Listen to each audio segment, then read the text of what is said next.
Freedom's Way National Heritage Area is a remarkable example of inventing the New England community. It all begins with place, that mosaic of subtle beauty that includes the 45 towns of Freedom's Way. Stretching from the mouth of the Mystic River to the rocky streams of southern New Hampshire, the place shifts dramatically more than once. Geological wrinkles and divergent waterways, tough terrain, and fertile outwash plain.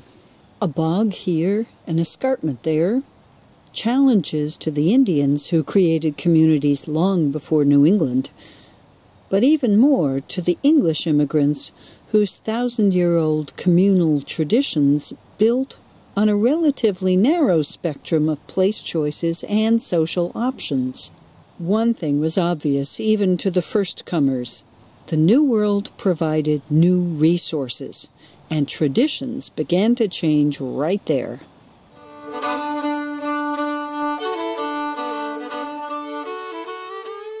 Take Medford, for instance. Mr. Craddock's farm on the north side of the Mystic River. In 1635, this chunk of wild, unsettled land was a gift to Matthew Craddock from the king. It was a fine gift because it included miles of old-growth timber and an easily navigable waterway, plus additional income from livestock imports, urgently needed to feed and power a new economy. When Craddock's land was sold, the area had changed so much that his successor found great profit in cutting the farm into lots, all surrounding an invaluable bridge over the Mystic River, and so created the first mixed-use subdivision in America. A tide mill ground corn, mud from the riverbanks formed bricks, shipyards expanded along the tidal flats, launching the sloops and schooners that worked the fishing circuit north to Maine and south to the Caribbean. Plantation sugar distilled into the rum that filled the punch bowls of taverns and inns throughout the East Coast and beyond, as Medford's cart paths stretched farther north and west, over the river and through the woods, as Lydia Childs would write 2 centuries later from her window overlooking the Mystic. Farther west was a different story altogether. Taming the wilderness, spreading civilization, were driving forces that led to the founding of Concord, Sudbury, and Woburn. Together, they formed a protective arc around Boston. And here the settlers looked for the traditional basics of country life. They sought out large tracts of workable land, river access, including fresh hay meadow and rich soil, smaller streams with falls for mill power, varied timberland. The Council of Massachusetts Bay spelled out communal requirements: a meeting house and a school to be built and a minister settled in town. Land of all kinds apportioned to each man according to his community value.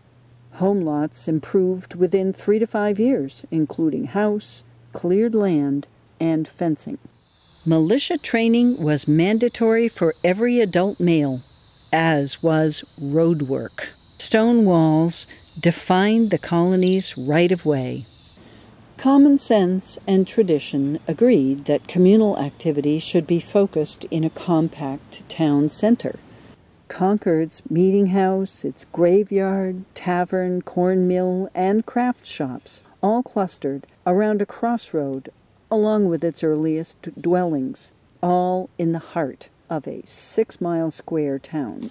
Over the next 2 centuries, some public buildings changed, joined by courthouse, jail, Masonic Lodge, and Catholic Church, but the communal purpose of Concord's compact town center endured. Sudbury's town center developed in a similar pattern. The close clustering of town hall, grange, graveyard, and monuments on a hilly site, overlooked by a watchful Minuteman, encourage a sense of enduring community. Outside that core, the landscape, even today, is full of traditional artifacts of New England life. Heritage breeds and weathered barns, 18th century capes and 19th century farm complexes, the poor farm on the edge of town, split rail fencing, and the ubiquitous stone wall. Home lot fields of mixed food crops are harder to find. Apples remain. Your choice of good things to drink are rather limited. They drank fermented beverages like hard cider. They also drank beer or ale, or if you were wealthy enough, maybe a fruited brandy. North and west of those first agrarian towns, Freedom's Way is a territory of hill towns. Take Dunstable, for instance. It has all the elements one would expect of an ideal community core. Start with a white clapboard church, a later bandstand, baseball field behind, newer elementary school to the side. Fronting the newer school buildings is the Union School, constructed when neighborhood schoolhouses were abandoned in favor of centralized education. Here's a building that seems to have tavern written all over it, at the crossroads between Pepperell in one direction and Hollis, New Hampshire in the other. Don't forget the horse trough in the middle of the intersection. And, in place of honor, probably the grandest house in town. A federal brick ender, expanded, obviously, over the years since 1800 or so. Finally, the Sarah Roby Memorial Building, designed to serve as both town hall and library. Separate memorials to veterans of each war fan out, around one saluting Dunstable's Minutemen and Revolutionary soldiers and the cause they fought for.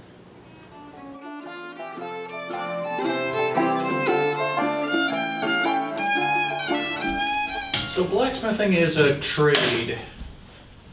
And all that means is it's a specialty that I know how to do that most of my neighbors don't know how to do. Trades call forth images of small shops and solitary workers, or maybe a sawmill or a cooperage, a spinner, quarryman, stonecutter. But the early 19th century saw innovation that transformed craft production into industry and forever changed the shape of New England communities. The Middlesex Canal, 27 miles of uninterrupted transportation from Chelmsford and Nashua to Malden, instantly beat out wagons, only to be beaten out itself by a proliferation of railways connecting large and small towns in every direction. Early manufactories built at old dam sites among hayfields, or on land worthless for agriculture. But new towns were spreading their main streets along the river source of power, concentrating housing near the mills, or in neighborhoods marked by workers' churches, all providing support and a touch of home.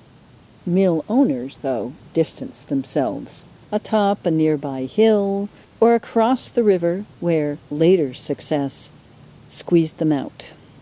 From the early 1800s, when it starts turning into a city, and the first people that come in are the Yankees off of the farms.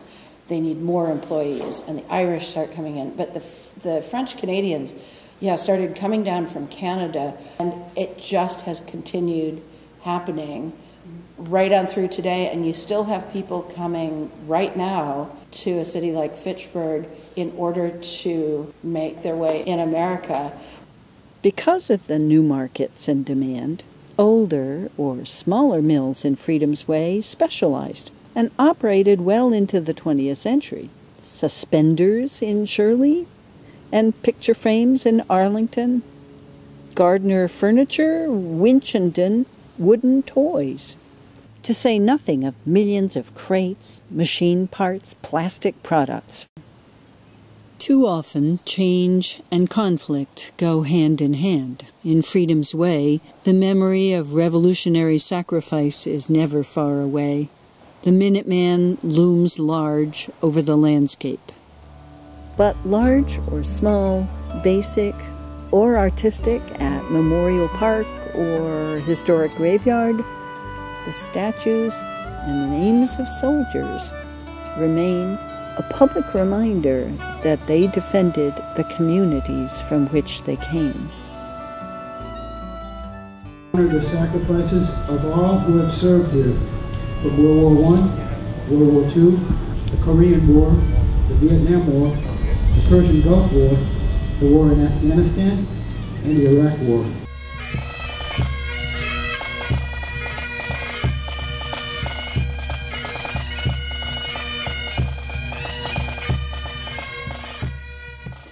Elsewhere, this need to remember takes living form.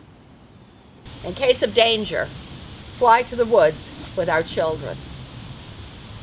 Fly to the woods with the children. He imagined that I would have notice if the enemy was on its way. There would be post riders coming out to warn us and spread the alarm. But imagine the knock at the door, perhaps in the middle of the night, and you have moments to make sure you've buried the silver, and then gather your little flock around you and run for your lives. That is how we lived.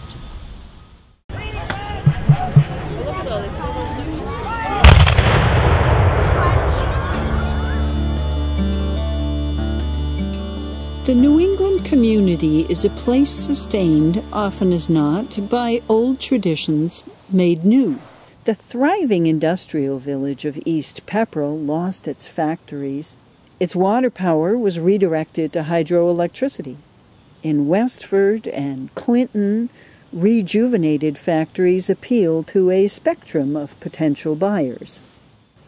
Immigrant clubs adapt to new tastes, but preserve the panakaku familiar to their forebears. New immigrants build new supports. Some lost neighborhoods are commemorated by modern street art, like Nashua's History of Inclusion. Even farming, most traditional of jobs and land uses, reinvents itself as community changes. Seeding the field still comes first, though the crop may be triticale instead of hay. Broad fields that once required a whole community to harvest are cut in a day. Sometimes new entities take on old roles.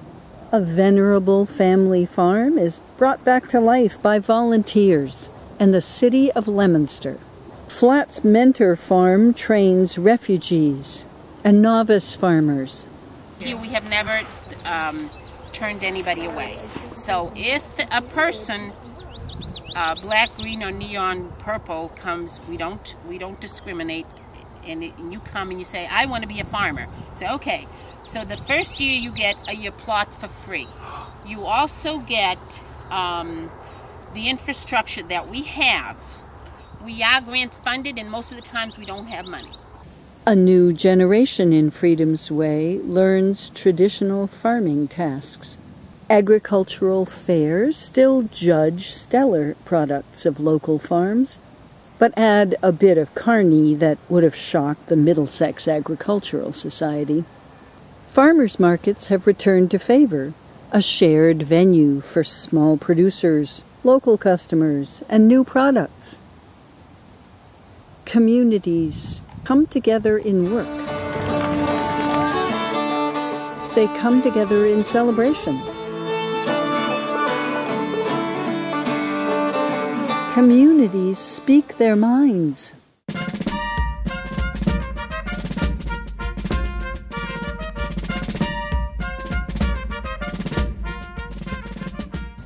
They make music of their inspirations.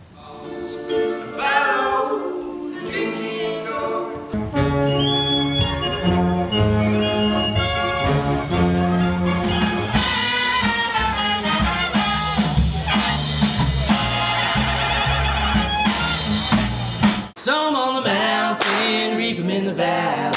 You're gonna reap just what you sow. You're gonna reap just what you sow. When it comes down to it, inventing, changing, sustaining the New England community is always ongoing. And Freedom's Way is a remarkable example of that process.